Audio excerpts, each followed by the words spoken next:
आन्या एक नन्ही सी परी थी। वो बादलों के ऊपर उड़ रही थी। अचानक हवा ने आहिस्ता से सरगोशी की। रोशनी का पत्थर तुम्हारा इंतजार कर रहा है। आन्या चौंक गई। ये क्या है? उसने हैरत से सोचा। आन्या एक जादुई लाइब्रेरी में गई। वहां उसे एक पुरानी किताब मिली। किताब में एक नक्शा था। ये तो किसी जादुई जगह का रास्ता है, आन्या खुश होकर बोली। रास्ते में उसे एक बूढ़ी परी मिली।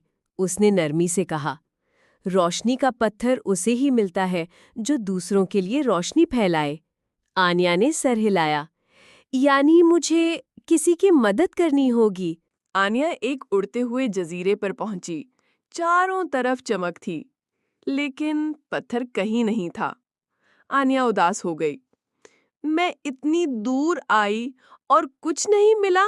तभी एक रोशन भेड़िया सामने आया।